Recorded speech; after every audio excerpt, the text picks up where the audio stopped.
अस्सलाम वालेकुम, welcome to my channel. क्या हाल है जी आप सबके? उम्मीद है आप सब लोग ठीक होंगे। मैं भी ठीक हूँ। आज काफ़ी दिनों के बाद आपसे मुलाकात कर रही हूँ। मेरी रूटीन ऐसी है, बहुत बिजी रहती हूँ, तो जैसे ही मुझे टाइम मिलता है तो मैं व्लॉग ज़रूर आपके साथ शेयर करती हूँ।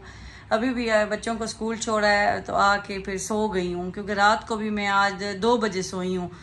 काम करती रही हूँ। सलार भी बल्कि 1 बजे तक मेरे साथ जागता रहा है, वो स्टडी करता है, उसका टेस्ट था। अभी फिर मुझे कॉल आई है, एलुमिनियम वाले आ रहे हैं घर में ना, मैंने शेल्व्स लगवानी थी। मैंने आगे बताया था, मैं वो दूसरी शेल्व्स लेके आई थी जो बाज़ार की, वो MDF वाली होती हैं, लेकिन अर्शी ने कहा नहीं वो ना लगाएं आप ना, तो एलुमिनियम वाले से लगा लेते हैं। हमारा साइड पे काम चल रहा है ना, तो वो जब हो जाएगा ना, या जब वो करवाएंगे तो साथ ये भी करवाएंगे। ये जो शेल्व्स है ना, ये पिलर है दरमियान में, ये कॉलम होता है बिल्डिंग में, ये लाजमी आना होता है। कॉर्नर की बिल्डिंग है तो जिसकी वजह से ये फिर आया हुआ है हमारा। तो ये शेल्व्स फिर हमने खुद लगवाई थी। ये स्पेस थी ना, रूम में भी थी और बेडरूम में मेरे में, और यहाँ भी थी, तो ये बुरी लगती थी ऐसे स्पेस। तो मैंने फिर ना इस शेल्व्स लगवा के मैंने इसके ऊपर ये डेकोरेटिव आइटम रख लिए हैं। तो यहाँ भी ये जो कॉर्नर है ना, तो इस पे मैंने लगवानी है ये मेरे मनी प्लांट रखने, क्योंकि बाहर बहुत ज़्यादा गर्मी होती है। तो मैंने कहा यहाँ मैं ना इसी तरह की शेल्व्स लगा लेती हूँ। ये अच्छी भी लग रही हैं ग्लास की, तो ये एलुमिनियम वाले ही लगा के देते हैं। तो अभी उन्होंने कॉल किया कि हम आ रहे हैं, तो मैंने कहा चले मैं उठ जाती हूँ। अर्शी ने कहा कि आप रेडी हो जाएं तो जगह वो खाली कर दे। तो वैसे तो मैं सो गई थी, तो बस मेरी किस्मत में सोना लगता है कोई नहीं है। आज 3-4 दिन से बिल्कुल भी मैं नहीं सो पा रही। तो यहाँ से ये जो मैंने मनी प्लांट हैंग किया हुआ ना, इसको उतार के मैं फ़िलहाल वॉशरूम में रख लेती हूँ। फिर जब शेल्फ लग जाएंगी ना, यहाँ अब पता नहीं 3 लगाएंगे 4 लगाएंगे। ये उस दिन आए थे, मेजरमेंट ले गए थे कॉर्नर की, तो उसके बाद ही पता चलेगा। अभी आते हैं तो ये मैंने मनी प्लांट मेरे देखे, हालांकि अंदर भी होते हैं ना, फिर भी क्योंकि AC हाल का दिन में मैं ना नहीं चलाती, मैं अंदर ही होती हूँ रूम में। बच्चे जब स्कूल से आते हैं ना, तो उसके बाद फिर चलाती हूँ। तो फ़िलहाल इसको यहाँ रखती हूँ वॉशरूम में, तो जब लग जाएंगी शेल्व्स तो फिर उधर हैंग कर दूँगी, शेल्व्स के ऊपर रख दूँगी। ये भी हैं, और ये भी पहले मैंने इधर TV यूनिट पे रखे हुए थे। आप लोग कमेंट करते थे कि ये उठा लें नहीं अच्छे, तो फिर मैंने इधर रख दिए साइड पे ये। तो इनके लिए अब मैं शेल्व्स जो है वो लगवा रही हूँ यहाँ। शुक्र है आज ये बेचारे ऐसे मेरे देखें ख़राब हो गए हैं इनके पत्ते, क्योंकि यहाँ से फिर गुजरते हैं। जितनी भी आप बचत कर लेना, फिर भी बच्चों के साथ कपड़ों के साथ टच ज़रूर होते हैं। तो अब वो आ रहे हैं लगाने के लिए, तो जब लग जाती हैं तो मैं आपको दिखाती हूँ कैसी लग रही हैं। और ये आ गए हैं जी शेल्व्स लगाने वाले, यूज़ कर सकते हैं। कितने टाइम से कह रहे थे कि लगानी है, बस आखिर आ ही गया वो दिन। तो अब ये ड्रिल करेंगे। मुझे तो ये टेंशन है कि जो डस्ट उड़ेगी उसे फिर मुझे बाद में क्लीन करना पड़ेगा। मैंने उनको बेडशीट तो दी है एक बड़ी, जो सोफ़े के ऊपर, मैंने कहा बिछा लें, लेकिन फिर भी ड्रिल करें जितना भी हो, डस्ट ज़रूर उड़ती है। उन्होंने वो एंगल्स टाइप लगाने हैं ना, जिससे वो शेल्व्स लगाएंगे और फिर वो सिलिकॉन लगाएंगे। तो अब देखते हैं जी, लग जाती हैं तो कैसी लगती हैं। ये शेल्व्स हैं, एक ही साइज़ की लेके आए हैं, तो कॉर्नर में ये लगाएंगे। पहले इन्होंने ही हमें लगा के दी हैं। हम जब इस फ्लैट में आए थे ना, हमने काफ़ी काम खुद करवाया था, क्योंकि उनको कहते थे कि रिक्वेस्ट डालते थे रियल एस्टेट वालों को, फिर वो आते थे चेक करते थे जी, फोरमैन आ रहा है कभी उनका, कभी इंजीनियर आ रहा है जी, ये इस तरह लगेगा, इस तरह। फिर हमने कहा इस खप खाने से बेहतर है हम खुद ही कर लेते हैं। हमारी फील्ड भी थी, हमारे बंदे खुद आके तो फिर करते रहे। लग गई हैं जी मेरी शेल्व्स, ये देखिए, और मेरे लिए काम भी बढ़ा गए हैं उन्होंने। ये ड्रिल यूज़ की है ना, तो वो सारी डस्ट जो है, अभी मुझे वैक्यूम और मॉप लगाना पड़ेगा। इधर भी थोड़ा थोड़ा अभी काफ़ी है। तो ये अभी इन्होंने ग्लू से लगाई हैं, अच्छी लग गई हैं। काफ़ी टाइम से, हर कहते हैं ना हर चीज़ का एक वक़्त मुकर्रर होता है। मैं कब से अर्शी को कहती थी अर्शी ये लगवा के दें, तो अल्लाह का शुक्र है चले लग गई हैं। तो अब मैं जी ये चीज़ें संभाल लूँ, और इसमें तो फुल है डस्ट, इसको भी बाहर झाड़ना है। ये सोफ़े पे भी देखें सारा, तो ये तो फिर कितना तो करना ही पड़ता है। तो मैं अब ज़रा क्लीनिंग कर लूँ, इस चेयर को वॉश ही कर लेती हूँ। ये कोई नहीं ऐसी के इसको सिर्फ डस्टिंग करो।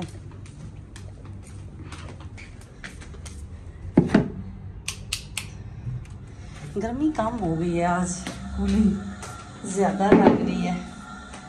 इसको वॉश कर लेते हैं। क्लीनिंग मैंने कर दी है, अब ये ड्राई होंगी जो इस पे सिलिकॉन ने लगाई हुई है। बच्चों का टाइम हो गया स्कूल का, तो बस बच्चों को लेने जा रही हूँ। मैं सो ही नहीं सकी, रात को भी 2 बजे तक जाग रही थी। तो बस ये सीनरी यहाँ अच्छी नहीं लग रही मुझे पता है, लेकिन बस मैंने एक दफ़ा हैंग कर दी है। मैंने कहा ऐसी चीज़ें बिखरी रहती हैं तो ये अपने ठिकाने लग जाए। तो बस ये अभी बच्चों को लेने जाती हूँ, बच्चे फिर लेट हो जाए तो देवी अब गर्मी गर्मी करती रहती है। बच्चों को स्कूल से लेके आई तो आते ही मैं सो गई। मैं रात को भी लेट सोई हूँ, फिर सारा दिन भी गुजर गया। इतनी मेरी तबीयत ख़राब, मैं बड़ी मुश्किल से गाड़ी ड्राइव करके तो घर पहुँची हूँ। ऐसे ही सलार का बुरा हाल, उसका टेस्ट था, वो भी रात को मेरे साथ जागता रहा है। तो बस अभी मैं बनाने लगी हूँ चिकन पुलाव। सलार ने कहा कि आप चिकन पुलाव बनाएं, बल्कि सलार अभी भी सोया हुआ है। तो मैं अभी हमदान को भेजा था, फिर मैंने कहा आप जाके चिकन ले आएँ। ये मीठा जो है वो चिकन लेके आया है। पेस्ट मैंने बना लिया है। पुलाव की रेसिपी मैंने ऑलरेडी चिकन की आपके साथ शेयर की है, चलो फिर भी शेयर कर देती हूँ। ये 1 प्याज लिया है, ज़्यादा प्याज नहीं डालने आपने। और ये 2 टमाटर लिए हैं मीडियम साइज़ के, उनको चॉप कर लिया। चिल्ली है, अदरक, लहसुन, ये पेस्ट मैंने रेडी कर लिया है। ये 1200 ग्राम चिकन है और इसमें 1 किलो चावल है। हमारी कोशिश होती है जितने चावल हों इतने ही चिकन हो, क्योंकि ऐसे टेस्ट वो मज़े का आते ही नहीं है कि चावल पुलाव हो या बिरयानी हो और वो फिर आप चिकन या मटन के बगैर खाएं। तो बस अभी इनको लाइट ब्राउन ट्रांसपेरेंट टाइप आपने कर लेना है और उसके बाद इसमें चिकन फ्राई कर लेती हूँ। तो मेरी सिस्टर पूछती हैं कि आप कितने टाइम पहले चावल भिगोती हूँ। मैं हाफ़ एन आवर तो कन्फर्म है कि मैं भिगो के रखती हूँ, लेकिन मेरी कोशिश होती है कि मैं 1 घंटा पहले भिगो दूँ। और ये जो कहते हैं कि चावल पहले भिगो दे तो अच्छे नहीं बनते, नहीं ऐसा कोई सीन नहीं है। आपने उसके हिसाब से ही पानी फिर कम डाल लेना है। तो बस ये फिर धनिया भी मैंने वॉश कर लिया है, धनिया तो मस्त होता है मेरा। खीरा भी काट लिया है रायते के लिए। तो बस आलू हमारे ख़त्म हो गए, वरना कबाब तो फिर लाजमी बनाने थे। कल इंशाल्लाह सब्ज़ी मंडी ऐसी कह रहे हैं कि जाएंगे तो ले आएंगे वहाँ से। आलू तो हम सब्ज़ी मंडी से ही लाते हैं। तो ये जी बिल्कुल ट्रांसपेरेंट टाइप हो गए हैं, लाइट ब्राउन, क्योंकि ना हम लोग वाइट खाते हैं पुलाव। हमें ना डार्क वाले नहीं अच्छे लगते, चाहे वो मटर पुलाव हो, चिकन हो, कोई भी हम राइस क्या बनाए ना तो हमें वाइट अच्छे लगते हैं। इसलिए अभी मैंने इसमें चिकन डाल दिया, तो इसको फ्राई कर लेते हैं 10 मिनट के लिए। 10 मिनट चिकन को फ्राई करने के बाद मैंने इसमें अदरक लहसुन वाला पेस्ट ऐड कर दिया है और साथ ही मैं इसमें ये मसाले भी ऐड कर देती हूँ। जैसे ये ज़ीरा है, हल्दी मैं डालती नहीं हूँ क्योंकि हल्दी से येलो पुलाव का कलर आ जाता है। ज़ीरा डाल देती हूँ, सूखा धनिया पाउडर ऐड कर देती हूँ, लाल मिर्च, थोड़ी सी कुटी हुई लाल मिर्च डाल देती हूँ। तो बस ये अभी डाल दिया, उसके बाद नमक ऐड कर देते हैं और फिर इसकी 10 मिनट तक और बुनाई कर लेंगे। साथ ही मैंने पानी मेजरमेंट करके तो वो रख दिया बाहर होने के लिए। जी मीठी आ गई जी, हंगरी बस बन रही है थोड़ी सी देर। बच्चों को भूख सख्त लग गई है तो इसलिए मैं जल्दी जल्दी बना रही हूँ। तो ये पानी मैंने बॉईल करने के लिए, पानी मैं किस हिसाब से डालती हूँ कि मेरे चावल है ना वो 1.5 गिलास हैं, 1.5 कप या 1.5 गिलास, आप जो भी बर्तन यूज़ करते हैं। तो अब मैंने उसमें 2.5 गिलास पानी डालना है, मैं डबल नहीं डालती। उस हिसाब से फिर आप जो दम है ना वो लंबा लगा लें, तो फिर आप देखें कि आप कोई भी चावल बनाते हैं ना तो वो अच्छे बनते हैं, घुलते नहीं हैं। तो आज मैं दावत राइस बना रही हूँ, सिनारा नहीं बना रही, तो इसलिए पानी आपने डबल नहीं डालना, पानी कम डालना है तो दम लंबा लगा लेना है। तो ये पानी फिर मैंने कहा बॉयल कर लेती हूँ ताकि फिर पानी बॉयल होने में टाइम नहीं लगेगा। ये मेजरमेंट करके तो मैंने पानी भी बॉयल होने के लिए रखा हुआ है। साथ ही मैंने कहा मैं रायता भी तैयार कर लेती हूँ। ये कुकम्बर मैंने छील के काट के रख लिए थे, अभी योगर्ट कम है, ग्रोसरी पे कॉल की है, अभी और मंगवानी है। तो ये चटनी भी मैंने बना के रखी होती है 1 वीक के लिए, ज़्यादा नहीं बनाती, फिर 1 वीक के बाद ब्लैक हो जाती है। आप लोग कहते हैं ना ब्लैक आपकी नहीं होती, तो मैं ज़्यादा 1 वीक यूज़ करती हूँ। तो ये अभी चटनी मैंने इसमें डाल लिया, तो बस ग्रोसरी वाले की कॉल की है उसको कि लेके आओ दही, तो फिर मैं कंप्लीट कर लूँगी रायता।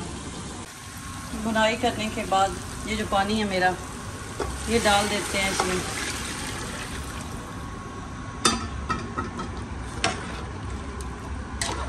और अभी पानी को 1-2 मिनट के लिए बॉयल होने देते हैं इसको।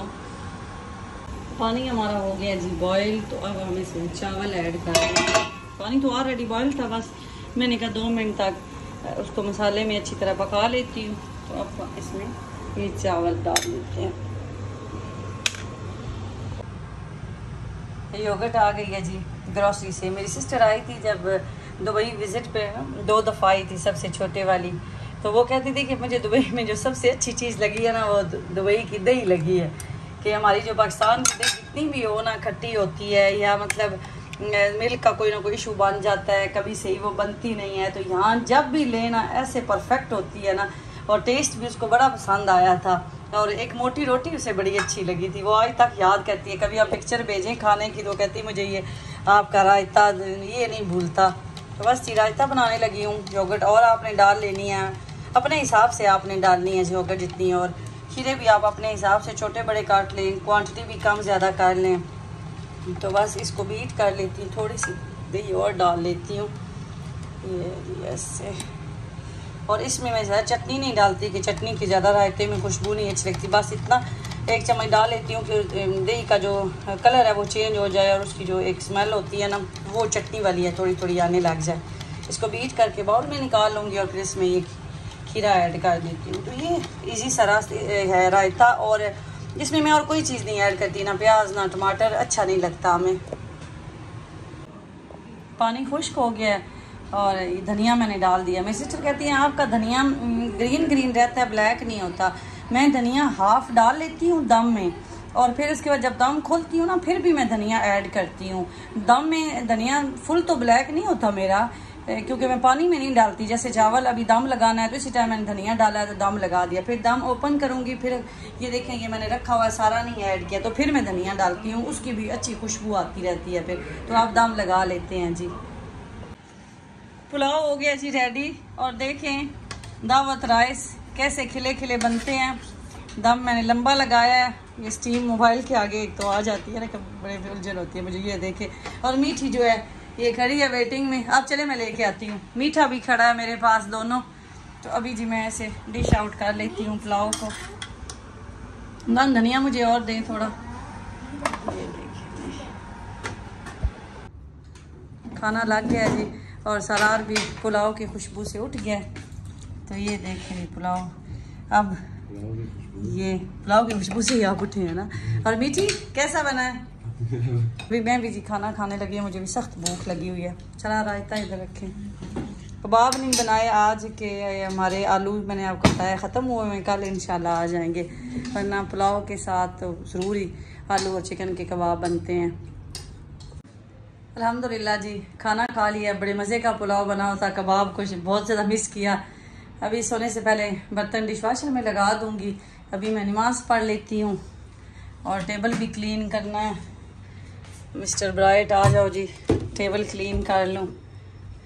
पहले मैंने टेबल के ऊपर शीट बिछाई हुई थी, फिर ऐसे ही मैंने कहा उसको उतार देती हूँ, दिल भर गया मेरा शीटों से, तो इसलिए फिर मैं अभी कोई भी शीट नहीं डाल रही। मैंने कहा कुछ टाइम के बाद डाल लूँगी, तो चेंजिंग जो है ना वो मुझे अच्छी लगती है।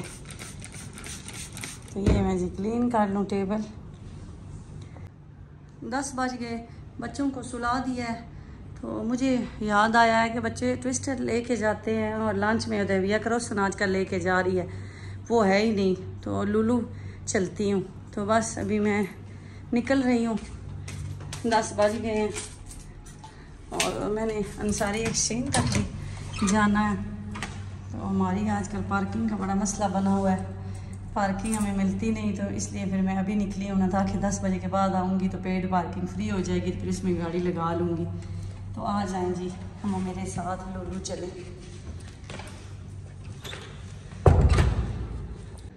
इतना आजकल पार्किंग का मसला बना हुआ है ना, यहाँ साइड पे वो गवर्नमेंट वाले पार्किंग बना रहे हैं, वो इंटरलॉक वगैरह लगा के। तो अभी भी ये गाड़ी देखें कैसे मेरी लटकी हुई आधी रोड पे। फिर और क्या करती मैं, जब बच्चों को लेके आई यहाँ ही खड़ी करके चली गई हूँ। और गर्मी में ऐसे दिमाग ख़राब हुआ है कि ये लेके आ गई हूँ, इस गाड़ी की लानी थी, वो दूसरी गाड़ी की लेके आ गई। अब सलार को कॉल की है कि आप चाबी लेके आएँ दूसरी। तो ये देखें सारे ऐसे ही कोई गेट के आगे खड़ा करके चला गया। पहले इधर हम अंदर कर लेते थे, ये इन्होंने अब बंद कर दिया जब से इनको पता चला है ना कि सारे पार्किंग ढूंढते हैं। तो इसलिए फिर अभी बड़ी मुश्किल से पार्किंग मिलती है। तो 10 बजे के बाद रात को फ्री हो जाती है। तो अब मैं जब वापसी पे आऊँगी तो फिर उधर पेड पार्किंग में लगा दूँगी। और पहुंच गई हूँ जी लुलु सेंटर। और मेरी सिस्टर कहती हैं कि दुबई की जॉब्स के बारे में बताएं, स्पेशली फ़ीमेल के बारे में। तो यूएई में इक्वल राइट्स है, मेल और फीमेल हर फील्ड में आपको दोनों नज़र आएंगे। लेकिन जो लेडीज़ को जॉब ज़्यादा ईज़िली मिल सकती हैं, मेरा जो ओपिनियन है वो ये है कि रिसेप्शनिस्ट की जॉब्स अवेलेबल होती हैं, नैनी की जॉब होती हैं, सेल्स जो होते हैं किसी भी मॉल में जो सेल्स में आती हैं, और सेल्स असिस्टेंट टाइप, इसी तरह रियल एस्टेट एजेंट टाइप। अब आजकल तो मार्केटिंग में भी मुझे कॉल्स आती हैं ना, हमारे कंपनी के जो से रिलेटेड जितनी भी फील्ड्स हैं, मार्बल वाले या सब कॉन्ट्रैक्ट में, हमारी कंस्ट्रक्शन में भी काफ़ी लेडीज़ मार्केटिंग में भी हैं। तो ये भी जॉब अच्छी है। उसके बाद आप वेट्रेस की जॉब है। तो लेकिन इसमें जो मेन चीज़ है ना वो एजुकेशन तो मैटर करती है कि आपके पास बेसिक एजुकेशन अगर है, अगर आपने एफए भी किया हुआ है या आपने ग्रेजुएशन किया हुआ है, तो आपको ना इंग्लिश आनी चाहिए। अरबी नहीं आती क्योंकि एक बंदा नया आता है पाकिस्तान से अरबी तो नहीं आती, लेकिन इंग्लिश आनी चाहिए। आपकी इंग्लिश पे अच्छी होनी चाहिए। तो अगर आपको ज़बान आती है तो फिर आपको जॉब मिलना मुश्किल नहीं है किसी भी फील्ड में। टीचिंग में भी है, लेकिन टीचिंग में थोड़ा प्रोसेस उनका होता है कि जो आपकी डिग्री होती है उससे फिर यहाँ की मिनिस्ट्री से अटेस्टेशन करनी होती है, मिनिस्ट्री से वेरीफाई करवाना होता है। एक तो मिनिस्ट्री ऑफ फॉरेन अफेयर होता है, लेकिन मिनिस्ट्री ऑफ एजुकेशन भी, फिर इनका कोई कार्ड भी इशू होता है। मुझे कंप्लीट डिटेल तो नहीं मालूम, लेकिन मेरी एक जानने वाली थी, वो बता रही थी, वो टीचिंग करती थी, तो वो कहती थी कि ये कार्ड को इशू करते हैं। तो टीचिंग में भी हैं लेकिन कम हैं, इंडियन ज़्यादा हैं टीचिंग के शोबे में यूएई के स्कूलों में, जो मैंने देखा है, पाकिस्तानी कम है। तो इस तरह काफ़ी फील्ड्स हैं जो मैंने आपको बताई हैं, इनमें आप अप्लाई करें, लेकिन आपके पास इंग्लिश होनी चाहिए। उसके अलावा ड्राइविंग में भी मैंने देखा है, अगर आप ड्राइविंग के आपके पास स्किल हैं तो वो जॉब भी आप कर सकती हैं। लेकिन ड्राइविंग में पाकिस्तानी मेल तो सारे ड्राइवर पाकिस्तानी आपको यहाँ मिलेंगे, लेकिन लेडीज़ आपको कम मिलती हैं। ड्राइविंग में आपको ऐसी जॉब मिल जाती है ना कि जब यहाँ फैमिलीज़ हैं वो कहती हैं हमारे बच्चों को स्कूल छोड़ आएँ और ले आएँ। तो जी घर पहुँच गई हूँ, सब सो गए हैं, सिर्फ सलार जाग रहा है और तुगुल का ड्रामा देख रहा है। अच्छा मज़े की बात है, मेरी फैमिली में से सब ने देखा है, हमदान ने, उदैबिया ने, अच्छी ने, मैंने नहीं देखा, लेकिन मुझे सारी स्टोरी का पता चल गया इनकी डिस्कशन से ही। और माशाल्लाह इन्होंने देखे भी सारे सीज़न हैं, ये नहीं कि एक देखा हो या उधर से स्किप किया हो, नहीं ये जी। और जो मेरी सिस्टर पूछती हैं उदैबिया मीठी के बालों का शैम्पू, तो मैंने पहले बताया हुआ है, फिर दिखा देती हूँ। आज लेके आई हूँ जॉनसन, ये लगाती हूँ 2 in 1। तो ये बेबी शैम्पू है, बहुत अच्छा है, उदैबिया के बालों को सूट करता है। मैं तो सलार तक, मैंने पहले भी बताया, मैं तो कोई और शैम्पू नहीं लगाती, मैं तो बेबी शैम्पू ही बच्चों के लिए यूज़ करती हूँ अपने, चाहे बड़े भी हो जाएं तब, क्योंकि जितने भी दूसरे शैम्पू होते हैं उनमें तो केमिकल होते ही ज़्यादा हैं, तो इसलिए फिर ये ठीक रहते हैं और बाल भी इनके अच्छे होते हैं। तो बस ये मेरी थोड़ी सी शॉपिंग थी। और बर्तन अभी लगाने हैं मैंने, या देखती हूँ हाथों से जल्दी जल्दी धो लेती हूँ बजाय डिश वाशर। मैंने समझा था शायद और बर्तन बने, अभी कोई मेरे बाद भी खाना पीना चले। तो मेरी नमाज अभी रहती है, मैं उधर चली गई थी। और सलार को कहती हूँ सलार आपने नमाज पढ़ ली है। और ये जी मैंने आपको दिखाई ही नहीं, मैंने सलार तुगुल देख रहा है। सलार थोड़ी आवाज़ कम कर ले, म्यूज़िक का कॉपीराइट ही ना आ जाए। ये देखें ऐसे मैंने रख दिए। अभी मैंने ना इन पौधों की कांट छांट भी करनी है, और इनके ऊपर वो जो हैंगिंग है के लिए होते हैं ना, वो ऊपर ये प्लास्टिक के बने, अभी उनको भी निकालना है। लेकिन ये है कि शुक्र है मेरे पौधे इस कोने में आ गए हैं, तो अच्छे ही लग रहे हैं, मुझे तो अच्छे लग रहे हैं। ये सीनरी मैंने उतार लेनी है, ये थोड़ी इस साइड पे लगानी है। तो अभी उधर ही हैंग हुई थी, बस आज मैं काफ़ी थक गया, नींद भी नहीं मेरी पूरी। तो ये थे जी मेरा और आपका यहाँ तक का सफ़र। मुझे दुआओं में याद रखें, अपना बहुत ज़्यादा ख्याल रखें जी। अल्लाह हाफिज़।